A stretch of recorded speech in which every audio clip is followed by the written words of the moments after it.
Est-ce que tu peux donner ces acclamations à Jésus? Allez, rassauter les bégados. Que Dieu bénisse chacun de nous. Je salue tous ceux que je vais connecter. Que Dieu vous bénisse.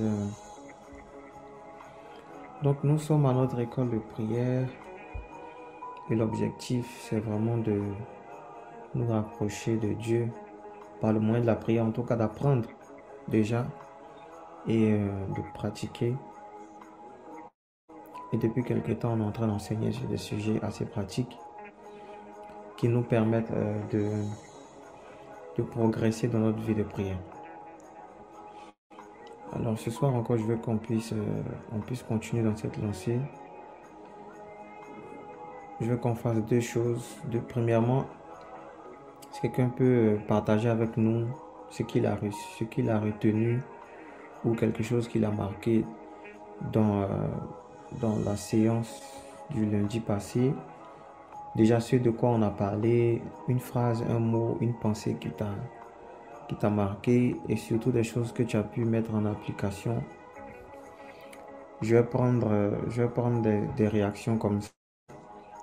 Deuxièmement, si quelqu'un a des questions, soit sur les sujets qu'on a traités précédemment ou sur un sujet qui concerne la parole de Dieu ou la prière en particulier, je vais répondre à ça. Et voilà. S'il y a des choses intéressantes, on va couler sur ça. Sinon, je vais prendre le soin de vous présenter la pensée que le Seigneur m'a donnée pour aujourd'hui. Donc voilà, je vous écoute. Prenons quelques minutes pour ça, avant qu'on puisse couler librement. Soit tu veux faire un rappel, soit tu veux poser une question, mais je veux qu'on commence par les rappels, par les questions, avant de prendre les questions. Donc je vous écoute. Je vous écoute. Tu lèves juste la main ou tu actives ton micro et puis tu parles librement. Maman Lucienne, tu dis, je veux savoir si vous faites des études bibliques. Personnellement ou à christocentrique? Parce qu'on le fait le vendredi. Personnellement. Moi-même dans ma dévotion personnelle. Mhm. Oui. Oui, Oui, prophète. prophète. Qu'est-ce que vous entendez par études bibliques? C'est-à-dire C'est-à-dire étudier la étudier la Bible, Bible. avoir un peu Avoir un peu plus plus de... de... C'est la base. Si n'étudie pas la Bible, fait comment vous prêchez? Oui, bien sûr, bien sûr. Bien sûr que oui. Mais au-delà de la Bible, ce que moi je conseille, c'est ça. Il faut lire la Bible. Mhm. Il faut lire aussi les livres spirituels. En tout cas, la Bible Lesquels? dit, l'homme ne vivra pas de pain seulement, mais de toute parole, Mhm. toute parole qui sort de la bouche de Dieu. Toute parole qui sort de la bouche de Dieu. Ça commence bien sûr par les écrits. Donc ce que Dieu a déjà mis à disposition pour nous, il n'est pas déjà mis à votre disposition des paroles de sagesse pour que vous puissiez agir fidèlement selon ce qui est écrit. Donc le premier pas qu'on a, c'est de pouvoir agir fidèlement selon ce qui est déjà écrit. Il dit aussi toute parole de Dieu est utile. Donc toute écriture est utile pour instruire, pour corriger, etc. Donc la première base, c'est d'aller sur ce qui est écrit. Pourquoi on commence par ça? C'est parce que dedans, on a beaucoup de matière pour comprendre Dieu, pour connaître Dieu et surtout pour pouvoir apprendre des expériences des autres qui ont marché avec Dieu. C'est plus facile. Donc la parole de Dieu. D'accord. Après, on peut aller plus loin. Pour aller plus loin, on peut aller vers ceux qui sont, peut-être qui ne sont plus là, mais qui aussi ont écrit d'autres livres, comme les apôtres dans la parole de Dieu. Il y a des hommes de Dieu, des serviteurs de Dieu qui ont vécu ou qui vivent dans notre époque et qui ont écrit des livres. Donc, il faut aussi aller jusqu'au livre pour nous permettre de pouvoir aller comprendre la pensée de Dieu. Après, ce que le Seigneur va te pousser à faire aussi souvent, c'est d'écouter des enseignements. Comme je dis, il y a des hommes de Dieu qui sont là ou qui étaient là, qui ont, inspirés par le Seigneur, touché certains sujets qui sont utiles pour nous. Donc sur YouTube, dans des, en tout cas sur tous les canaux que tu connais, tu peux écouter des matières spirituelles comme ça qui vont te permettre de grandir. Bien sûr, ton église, ton pasteur à l'église. Après, si je vais plus loin, le Seigneur va aller même jusqu'à t'enseigner par tes expériences personnelles. Il va t'enseigner par la nature, les événements qui vont arriver autour de toi, certaines observations que tu vas faire. Donc, l'idée, c'est de se donner en fait volontairement à l'exercice de l'étude de la parole de Dieu. Quand tu commences par la Bible, tu as une base. Et puis le Saint-Esprit, maintenant, lui, il prend le relais. Il prend le relais. D'accord. Donc, c'est une discipline à avoir. En tout cas, moi, j'encourage tout le monde à le faire. Ok. D'autres points.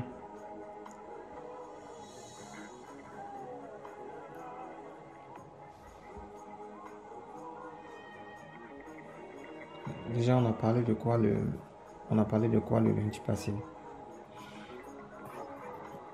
Ok, je vais commencer une challenge.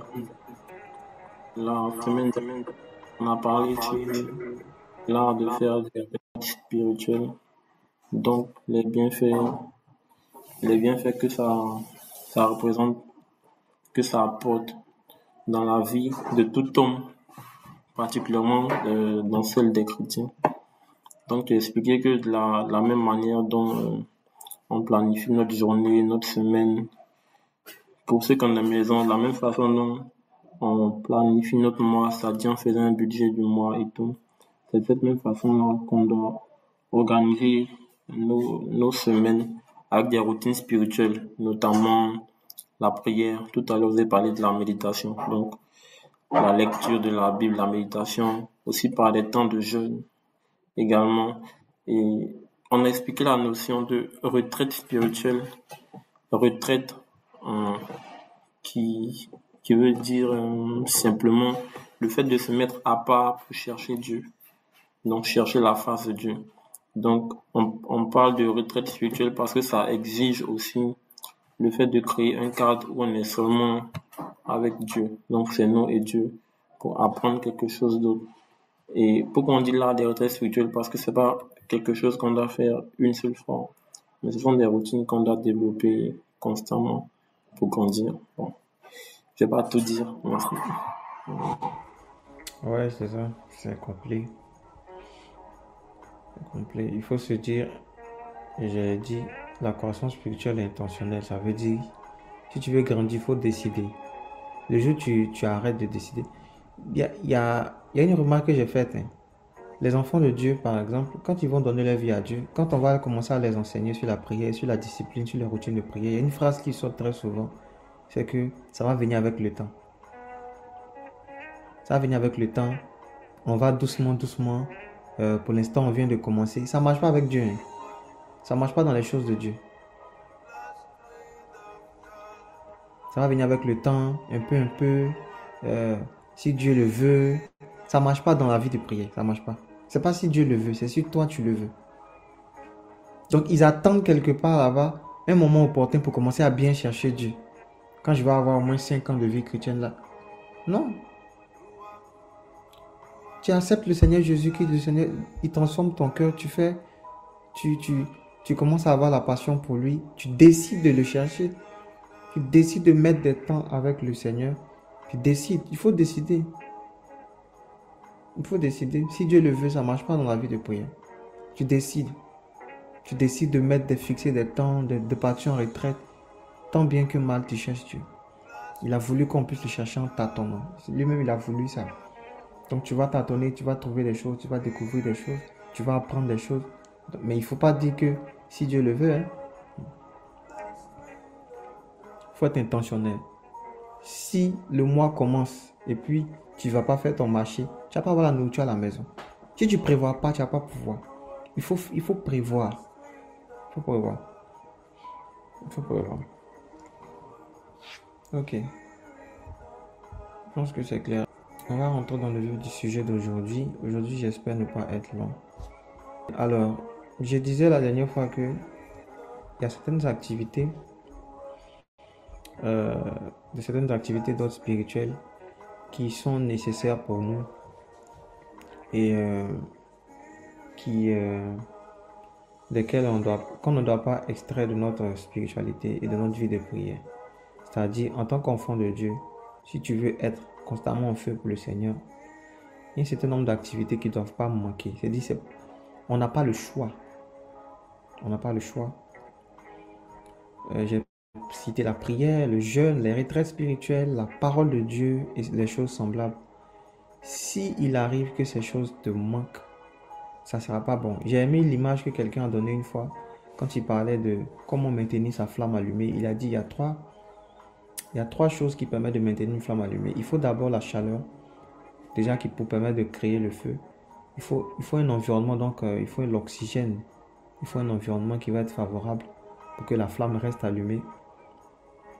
Et il faut ce qu'on appelle, il faut le bois, le combustible si je ne me trompe pas.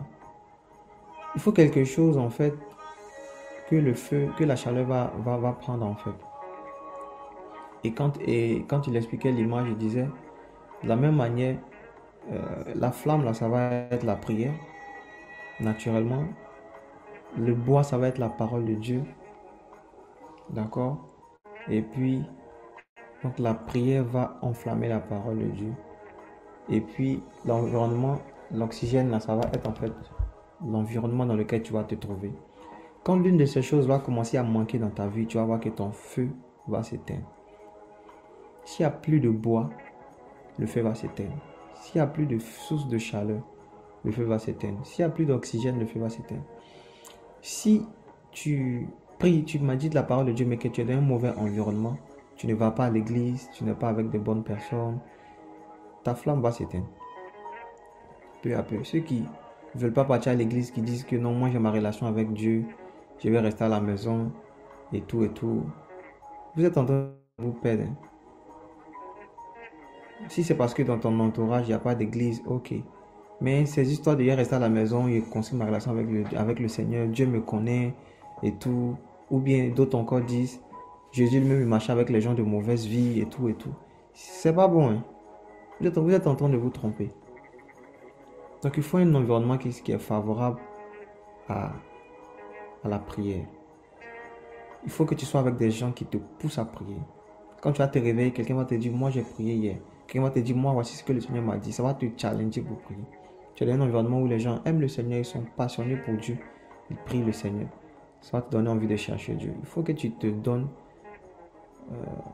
tu te mettes dans de tels environnements. Si tu pries, tu es dans un bon environnement, mais que la parole de Dieu, tu n'es pas proche de la parole de Dieu, tu vas commencer à manquer de réussite et de succès. Et tu vas voir que tu seras vulnérable.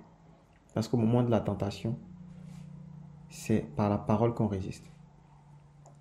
Si tu lis la Bible, que tu es dans un bon environnement, mais que tu ne pries pas, ta relation avec Dieu ne pourra pas être parfaite. Parce que la prière, c'est le moyen par lequel on arrive à inviter Dieu dans nos affaires. À invoquer Dieu, comme on dit. Donc, il faut ces trois choses. En ce qui concerne la prière, vous allez voir. Et par exemple, quand je parlais des retraites, c'est connecté à cela. Les retraites, en fait, c'est dégager assez de temps pour aller faire ces activités qu'on a dit. Jeûner, prier, lire la Bible. Avec beaucoup plus d'intensité. Donc, et je nous encourage vraiment à avoir des jours comme ça. Dans la semaine, dans le mois. Si vous n'avez pas encore fait, il faut le faire. En plus des retraites que vous ferez chez vous à l'église et tout, faites-le, c'est important. On est ensemble jusqu'à présent. Et il y a des activités qui sont connexes à la prière. Les activités qui sont connexes à la prière. Donc les retraites, par exemple, c'est connexe à la prière. Ça veut dire, tu peux prier sans faire de retraite. Mais quand tu te retires pour prier, ça ajoute encore un peu plus de puissance. Tu vois ce que je veux dire? On peut prier comme on veut. Mais on peut se retirer et prier. Ça a une influence positive déjà sur ta vie de prière. Quelqu'un comprend ce que je veux dire? Par exemple, le jeûne. tu peux prier. Mais quand tu ajoutes le jeûne à la prière, c'est encore plus de poids. D'accord? C'est pour ça que vous allez voir dans la Bible, très souvent, on rattache le jeûne à la prière. Toujours. Vous n'allez jamais voir, on dit jeûner. On dit jeûner et prier. Jeûner et prier. Pourquoi? Parce que ce sont des jumeaux, ce sont deux choses connexes. Le jeûne est une activité connexe à la prière. Donc, jeûner et prier. Sinon, si tu veux, jeûner pour prier. Ou bien prier en jeûnant. Mais en tout cas, c'est de se dire, je vais rajouter le jeûne à ma discipline de prière habituelle. Je vais rajouter le jeûne à ma discipline de prière habituelle. Et ça va venir donner comme une impulsion à ta vie de prière. Donc tu peux prier, tu as senti quelques limitations, mais quand tu vas rajouter le jeûne, tu vas voir que ta vie de prière va encore être boostée. Donc ceux qui ne jeûnent pas, c'est pas bon. C'est pas bon. Jésus dit quand vous jeûnez, donc ça veut dire on n'a pas le choix, c'est quelque chose d'indispensable. Il faut jeûner. Il faut jeûner. Vous n'avez pas idée des signaux que vous envoyez à votre corps quand vous jeûnez. Je vous ai dit, l'homme a 3 types de désirs. Pardon, l'homme est tripartite, donc il y a 3 niveaux de désirs que l'homme va avoir. Dans le corps, il va avoir des désirs naturels. L'envie de manger, l'envie de boire, l'envie d'aller aux toilettes, tout ce que vous savez. Dans l'âme, il va avoir des désirs naturels. Des désirs qui sont d'ordre émotionnel. Et dans l'âme, je vous ai dit, c'est le désir de prospérer et d'être en bonne santé. D'accord? Et dans l'esprit, il va avoir ce qu'on appelle la pensée de Dieu. Le désir de Dieu. D'accord? Le corps va se nourrir d'aliments physiques et tout ce que vous savez. L'âme va se nourrir d'informations ou bien d'un ensemble d'éléments qui vont lui donner la paix, qui vont lui donner le pouvoir de se sentir prospère et en bonne santé. L'âme va aimer les compliments. C'est pour ça que vous allez voir que dans l'âme, ce qui vient très souvent, c'est l'ego. Parce que l'âme aime se sentir fort, prospère, la maîtrise de tout. Gérer tout. L'âme veut tout maîtriser. L'âme veut être en bonne santé. Donc l'âme va se nourrir généralement d'ego, de bonnes nouvelles, de compliments, de bonnes émotions, tout ce que vous savez. Mais l'esprit se nourrit de tout ce qui est en rapport avec le Seigneur Jésus. Donc quand tu prives ton âme ou ton corps de certaines choses qui sont en fait prioritaires pour toi, manger c'est naturel, c'est vital. Quand tu arrives à te priver d'un désir vital, tu es en train d'envoyer quel signal à ton corps? Tu es en train de dire à ton corps que c'est toi qui es le maître de cette structure-là. Dans l'art de la maîtrise de soi, on apprend à maîtriser son corps et ses émotions. On apprend à maîtriser son corps et son âme. Et vous allez voir que quand tu arrives à maîtriser ton corps et ton âme, naturellement, tu commences à monter spirituellement. Pourquoi? Parce qu'en fait, ce n'est pas le jeûne qui te rend spirituel, mais ce sont les désirs charnels qui s'opposent aux désirs de l'esprit. Tu vois? Donc, si les désirs de la chair sont inhibés, comment dirais-je, sont éteints ou bien sont rabaissés, tu vas avoir l'impression que ton esprit a commencé à prendre de l'ascendance. Mais en vrai, ce n'est pas le cas. C'est juste que, comme il y a moins de pression contre les désirs de l'esprit, tu as l'impression de monter. Donc, quand tu fais taire constamment les désirs de la chair, de ton corps et de ton âme, tu vas sentir que les désirs de ton esprit vont s'exprimer un peu plus. Donc, tu as l'impression que tu aimes prier, tu aimes la présence de Dieu, tu aimes tout ça, et qu'avant, tu n'aimais pas ça. Pourquoi? C'est parce qu'en fait, les désirs de ton esprit, là, les besoins vitaux et les besoins de l'âme étaient trop prononcés. Quand tu t'es mis dans un cadre de retraite, tu t'es mis dans un cadre de jeûne où tu les as inhibés de façon intentionnelle, les désirs de l'esprit vont commencer à monter. Tu vois? Donc quand tu vois qu'il y a une période où tu n'aimes pas trop les choses de Dieu, jeûne, tu vas voir. C'est pour ça souvent on donne le jeûne comme prescription. C'est pour t'aider à penser à Dieu. Sinon, dans l'esprit de l'homme, il y a déjà la pensée de Dieu. L'homme est fait pour penser à Dieu. Il a mis dans le cœur de l'homme la pensée de l'éternité. Le désir de Dieu. Donc naturellement, l'homme spirituel va aimer Dieu, la parole de Dieu, la présence de Dieu, toutes ces choses. Ton corps va penser à ses besoins vitaux. Ton âme va penser à sa prospérité, tout ce que j'ai dit. Et ce qu'on appelle la maîtrise de soi, c'est d'être capable d'imposer à son corps et à son âme ce que tu veux. Sinon, les aligner aux directives que ton esprit reçoit. À partir du mois prochain, je vais commencer à parler de la maîtrise de soi. Donc, comment vaincre, comment arriver à surpasser son ego. Je vais commencer à parler de ça le vendredi, le premier vendredi, à partir de novembre. Je voulais parler de ça aujourd'hui, mais j'ai voulu consacrer un peu plus de temps à ça. Donc, tu jeûnes, ça donne beaucoup plus de force pour que ton être spirituel puisse s'exprimer. Mais c'est connexe. Ce qui fait grandir l'esprit, c'est la parole de Dieu. Et comme je vous ai dit, la musique, l'atmosphère de Dieu, la prière. Mais le jeûne va venir faire taire toutes les voix autres que celles de l'esprit pour donner à ton esprit de monter. Et si le corps se nourrit de nourriture spirituelle, l'esprit se nourrit du jeûne. Parce que ne pas manger physiquement, c'est manger spirituellement. On se nourrit de la parole de Dieu. Mais chaque privation dans le monde physique représente une nourriture dans le monde spirituel. Chaque privation. Chaque privation. Chaque privation.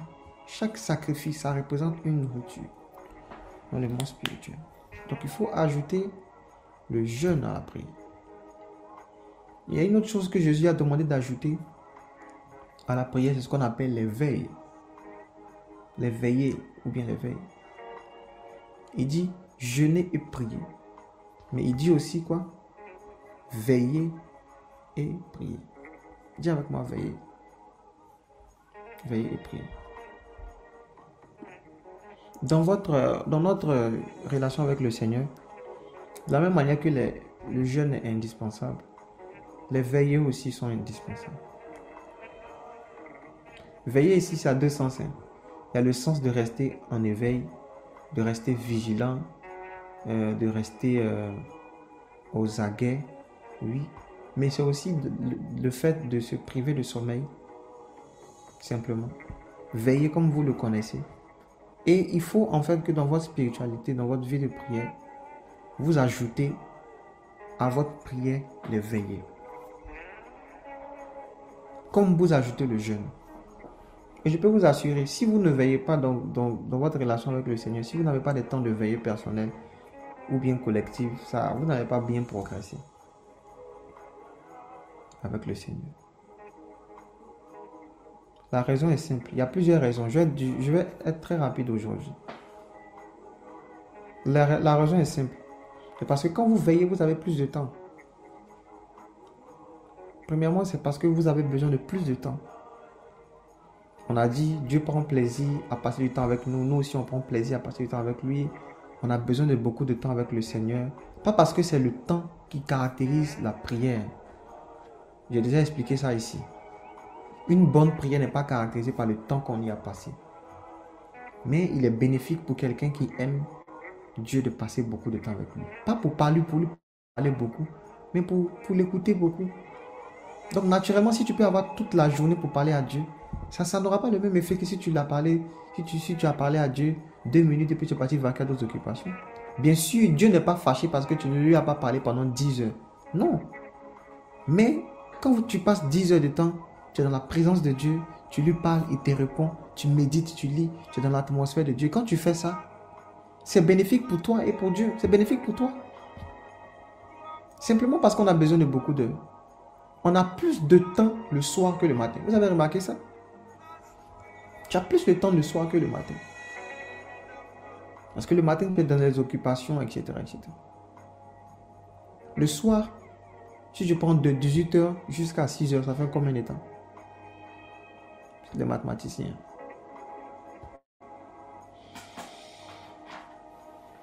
Bon, de minuit jusqu'à 6h, déjà, ça fait 6h. C'est ça, non? Maintenant, de 18h, ça fait aussi 6h, ça fait 12 heures de temps. C'est ça, non? Donc, tu as 12 heures de temps le soir. Le matin, tu as un peu moins de temps avec toutes tes occupations, tu ne pourras pas. Donc, pourquoi on veille en fait? En fait, on se donne une occasion pour avoir beaucoup plus de temps pour les choses de Dieu auxquelles on prend plaisir. Simplement, hein. Il dit de racheter le temps. L'un des moyens de racheter le temps, c'est de veiller. C'est de veiller. Donc, quand tu vas venir prier de 22h à 6h, tu vas avoir beaucoup plus de temps. Tu vois, tu vas avoir beaucoup plus de temps pour lire la Bible, pour méditer, pour prier, etc. Simplement, hein, tu passes plus de temps. Tu passes plus de temps avec le Seigneur. Deuxièmement, parce que ça nous permet de résister à la tentation. Jésus a dit, il dit, veillez et priez afin de ne pas tomber dans la tentation. Veillez et priez afin de ne pas tomber dans la tentation. Je vais vous dire la vérité. L'un des moyens de connaître vraiment la priorité de quelqu'un, il faut voir les activités qu'il fait la nuit. Si tu veux connaître quelles sont les priorités de quelqu'un, il faut regarder quelles sont les activités qu'il fait la nuit. Pourquoi ils sont en train de dire ça? La journée, tu es dans des occupations. Généralement, la journée, tu es dans ce qui est, j'ai envie de dire, nécessaire, obligatoire pour toi. Le soir, tu as la liberté. Et en plus de la liberté, tu as en fait le sommeil, qui est l'une des choses les plus précieuses pour toi. Tu as ton repos. La raison pour laquelle tu vas te priver de repos va nous donner des informations sur ce qui fait bouger ton cœur. Aussi simplement que cela. Hein. Les raisons pour lesquelles tu veilles souvent. Les raisons pour lesquelles tu veilles très souvent nous donnent des informations sur qu'est-ce que tu cherches dans la vie. Il y en a qui veillent pour travailler. Il y en a qui veillent pour finir des séries. Moi, je connais mes gars. À l'NPHB, il y a des gens qui sont champions dedans. Quand il y a congé, en une nuit, il peut finir 2-3 séries. Il parle des séries. Quand il dit séries, ça dit plusieurs saisons. Il met la vitesse qu'il faut. Et puis, il finit des films. Et puis, il se lève le matin, il est KO. Mais il a la satisfaction d'avoir fini plusieurs séries. Et puis, en ce moment-là, quand on te demande, toi, tu connais tel film, toi, tu dis que tu ne connais pas. On dit, toi, tu es gaou, en fait. Tu n'es pas branché. Parce que toi, tu n'as pas regardé le film aussi. Mais les gens veillent pour autre chose. Quand il va commencer à parler de veiller, de prière, non, les gens vont comme ça me dire, ce n'est pas nécessaire, ce n'est pas obligé. Mais toi-même, tu es là. Ce n'est pas obligé. Mais tu veilles tout le temps. Tu veilles pour d'autres choses. Maintenant, quand il s'agit de veiller pour Dieu, tu veux venir te dire, ce n'est pas obligé. Soyons honnêtes. Ta relation même qu'elle a là. Ta relation même qu'elle a là. Ta relation même qu'elle a là. Et pas ta relation avec la soeur ou bien le frère. Tu es arrivé par te convaincre à l'idée que il faut que tu veilles pour que la relation marche. Si c'est faux, pourquoi vous causez jusqu'à 4 heures? Pourquoi quand les causeries du matin, ça n'arrange pas vos relations, c'est les causeries du soir? T'as vu ton comportement?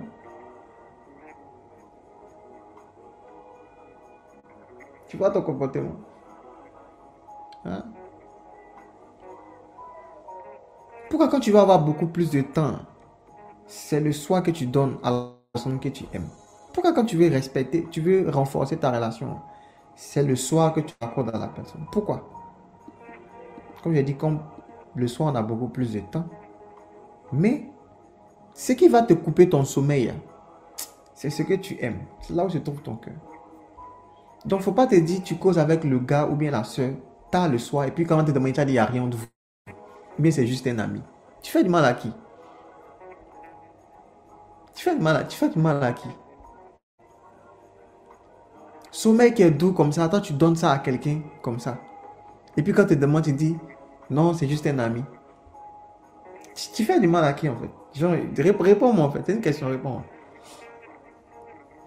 Tu fais du mal à qui? Ce qui te prend le sommeil là, c'est ce que tu aimes en vrai, en réalité. C'est simple, hein, très simple. Très simple. La chose de Dieu, c'est pas compliqué. Mais parce qu'en fait, il y a beaucoup d'entre nous qui veillons pour d'autres choses. Et si vous connaissez quelqu'un qui est dans des vices, vous allez voir que le moment pour ces vices-là, c'est le soir. La plupart des vices-là, c'est le soir que les gens le font. Je ne dis pas qu'on ne peut pas faire les bêtises le matin. Mais les gens veillent pour d'autres choses. Actuellement, tu vas sur TikTok, tu vas voir les gens sont en train de veiller pour regarder des choses sur TikTok. Ou bien sur d'autres sites. Les gens veillent pour des mauvaises choses. Les gens veillent. Les gens veillent. Et Jésus dit, si vous n'êtes pas capable de veiller, vous n'allez pas être capable de résister à la tentation. Parce que quelqu'un qui peut aller jusqu'à braver le sommeil, Jésus a dit aux disciples, vous n'avez pas pu veiller avec moi, ne serait-ce qu'une heure. Jésus est-il dans comment dirais-je, dans la performance? Non.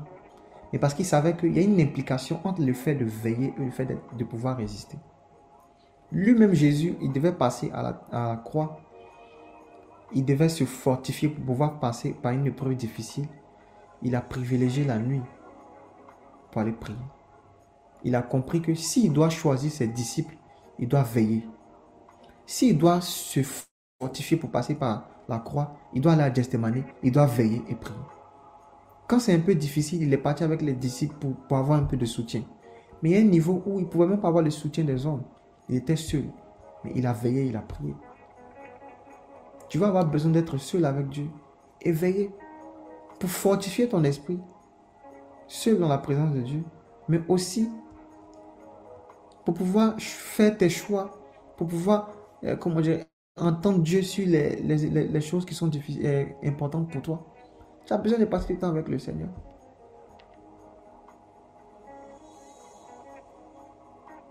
Je parle à quelqu'un simplement.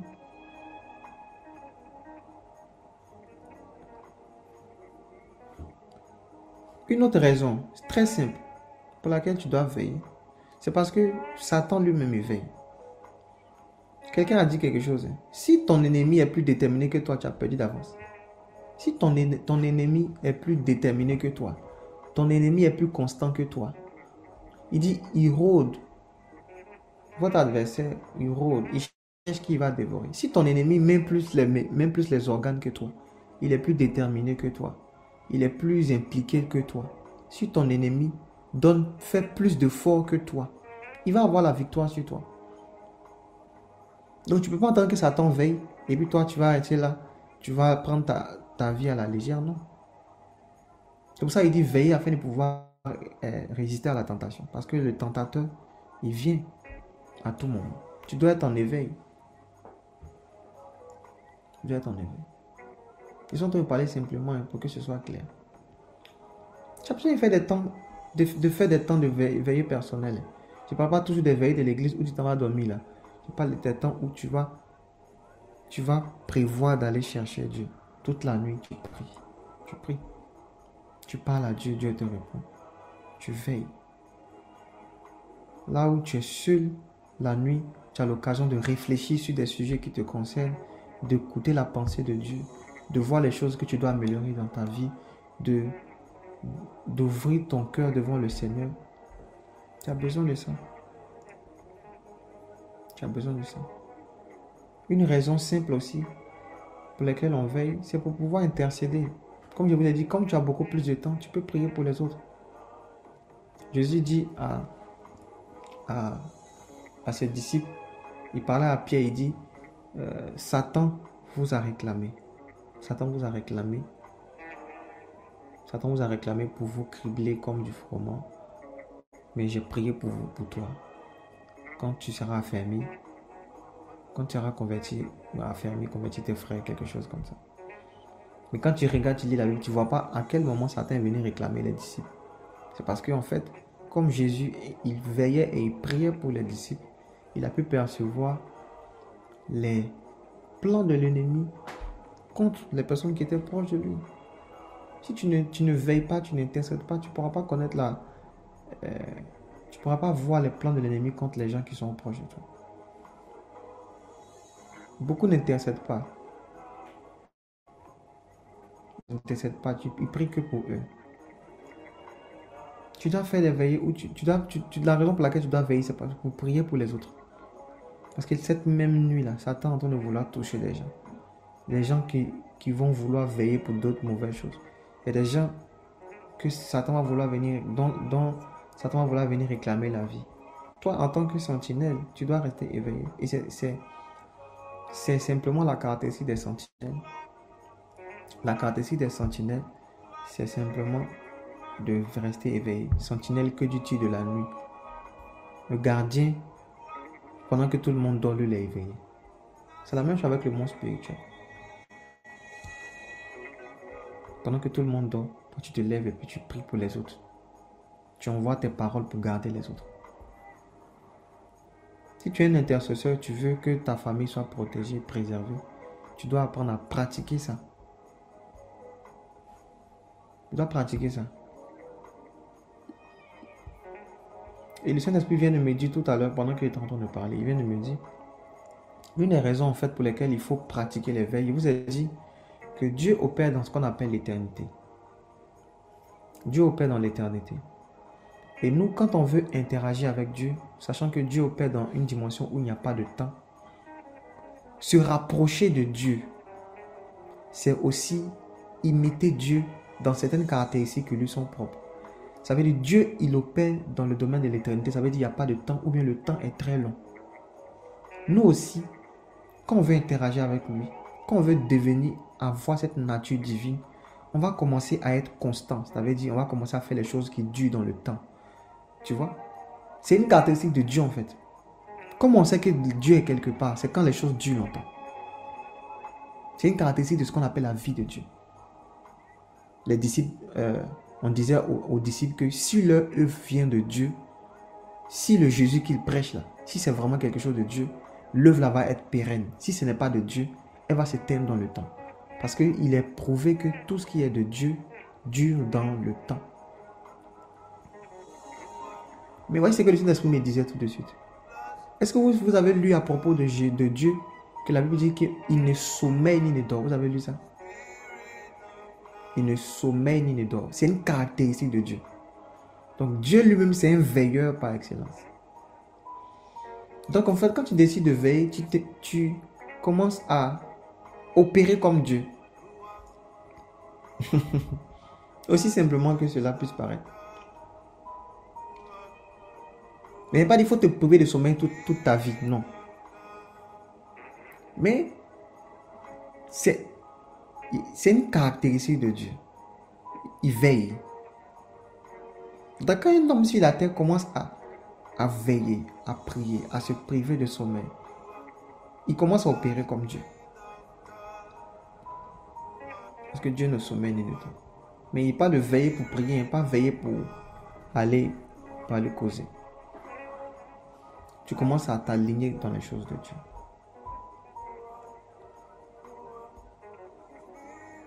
On veille parce qu'en fait, la nuit est un moment stratégique pour la prière. Moi, je crois que Dieu peut nous visiter à n'importe quel moment.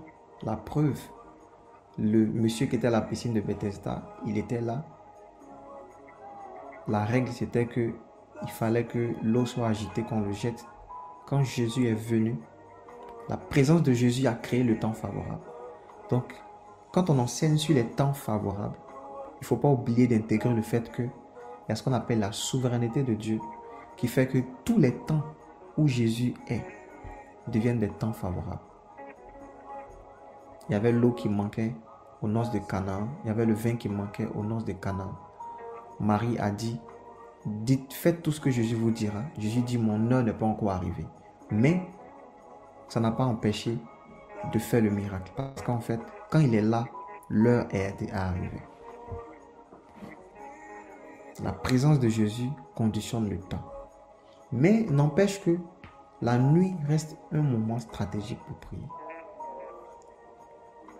Toutes les plus grandes victoires ont été obtenues la nuit. La délivrance d'Israël la nuit. Le monde spirituel même est actif la nuit. Le monde spirituel est actif la nuit. Les plus grandes délivrances s'obtiennent la nuit. Les réponses s'obtiennent la nuit. La victoire sur les jours précédents s'obtient la nuit. Est-ce que vous savez qu'avant qu'un jour se lève, avant qu'un jour finisse et qu'un autre jour se lève, il y a un transfert d'informations qui se fait entre les jours. Il dit un jour en instruit un autre. Un jour en instruit un autre. Donc le jour qui est en train de finir donne des instructions au jour qui est en train d'arriver. C'est pour ça que ceux qui veillent, ils peuvent capter les informations que donne le jour. Je referme ma parenthèse. Mais la plupart des activités spirituelles se passent la nuit. Quand tu veux être spirituel, il ne dit pas il faut tout le temps, il faut impérativement prier la nuit, sinon tu n'es pas spirituel. Mais ça va booster ta prière, ta vie de prière si tu commences à trouver du temps pour Dieu le soir, la nuit. J'ai déjà enseigné sur les veilles de prière, les veilles nocturnes de prière. Mais il faut que tu le fasses. Il faut que tu le fasses. Le soir, à minuit, le milieu de la nuit, vous allez voir, au milieu de la nuit, Paul et Silas, ils sont levés, ils ont commencé à prier, ils ont eu la délivrance. Le soir, la Bible dit, à l'heure de la prière qui représentait le soir, Pierre et les autres disciples, ils partaient au temple pour aller prier. À l'heure de la prière. C'est à l'heure de la prière le soir, vers 18h là-bas, qui est le soir, où on donnait des offrandes, des holocaustes. On allait offrir à Dieu. C'est une heure propice pour l'adoration. Pour offrir des sacrifices à Dieu. Le milieu de la nuit, là où il y a la transition entre un jour et un autre nuit, là où les activités spirituelles sont intenses, là où tu peux gagner des combats, tu peux gagner des victoires, des batailles, le milieu de la nuit. La lumière brille plus la nuit. Donc, quand on est au milieu de la nuit, ça veut dire qu'on est dans la période de l'intense ténèbre. En ce moment-là, la lumière peut beaucoup plus briller. Et vous savez, les veilles du matin, de la troisième et la quatrième veille, Jésus, il allait très souvent tôt le matin prier. Je dévance l'aurore, j'espère en tes promesses. Dévancer l'aurore, commander au matin, donner des instructions au matin. Ce que tu veux voir la journée, tu lèves le soir, tu dis ce que tu veux voir. Tu donnes des instructions. Dieu a dit à Job, as-tu déjà commandé au matin? Est-ce que toi tu parles au matin? Toi tu parles seulement à Dieu. Tu ne parles pas aussi au matin. Tu ne parles pas aux journées. Tu ne parles pas à tes situations. Est-ce que tu as déjà commandé au matin? Toi tu es levé le soir pour le faire. Et si tu pratiques ces choses, tu vas voir que ta vie de prière va commencer à être boostée. Dieu peut agir à n'importe quel moment. Mais quand tu commences à pratiquer les prières de nuit, les prières nocturnes, tu vas voir que tu commences à veiller pour prier, tu vas voir que ta vie de prière va être boostée. Tu vas avoir beaucoup de résultats, beaucoup plus de résultats.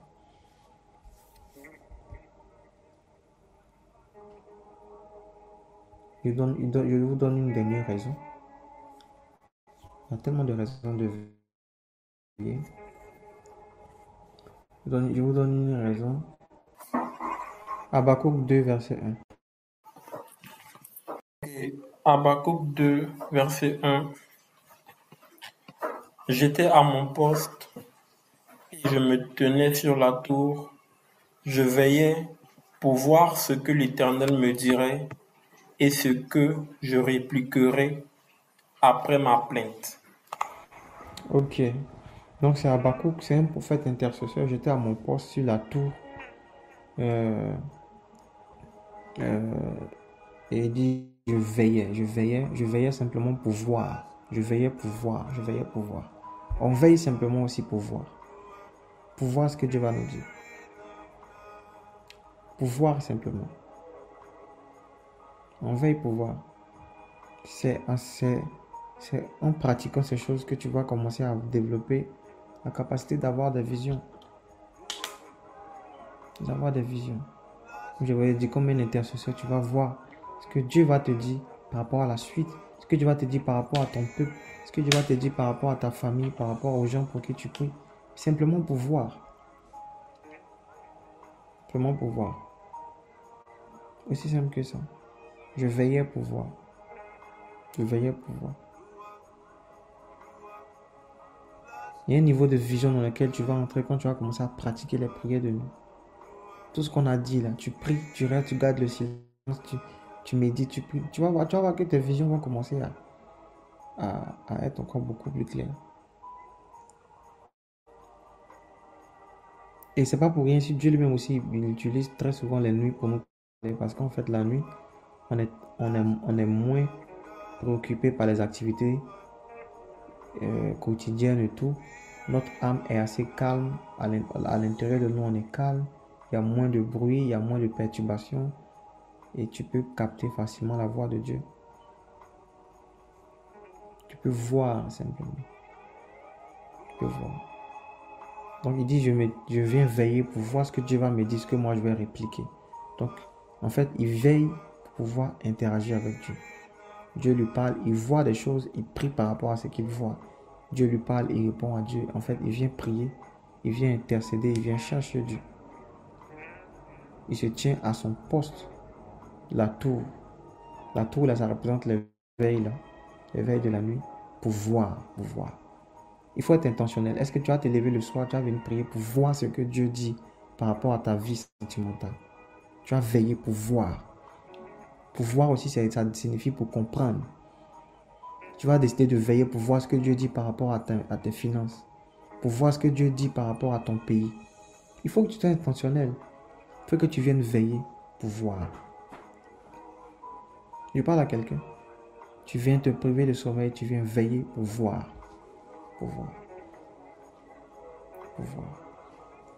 Tellement de raisons, mais je préfère nous laisser avec celle-ci. Il faut que tu pratiques ça.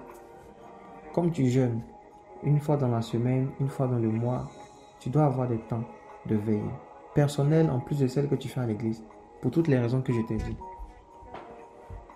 Tu veilles, tu pries. Tu veilles, tu pries.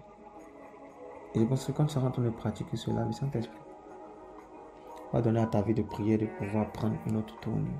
Alléluia. Que Dieu fasse grâce à quelqu'un au nom de Jésus. Alors que nous sommes en train de parler de cela, que la force pour le faire te soit accordée. Que la force pour le faire te soit accordée. Comme il est écrit, ce n'est pas par la force. Ce n'est pas par la puissance, ce n'est pas le Saint-Esprit. La force pour le faire t'est accordée par la vertu de la puissance de Dieu. Au nom de Jésus-Christ. Comme ton Dieu, il ne dort ni ne sommeille, toi aussi, tu ne dors ni ne sommeille. Je te prie le sommeil pour pouvoir y arriver. Et pour l'amour de Sion, je ne me tairai point jusqu'à ce que son salut paraisse. Tu ne prends le point de repos. Tu vas te priver de repos pour pouvoir intercéder pour le salut de ta famille, de tes proches, de toi-même, de ta propre vie. Dis avec moi, je vais veiller, je vais prier. Je vais veiller, je vais prier, je vais veiller, je vais veiller, je vais prier. Pour avoir plus de temps, pour pouvoir intercéder, pour voir, pour toutes les raisons qu'on a données. Pratiquer ça quotidiennement. Et je crois que notre vie de prière sera boostée. Je vais veiller, je vais prier au nom de Jésus. Que Dieu bénisse chacun de nous.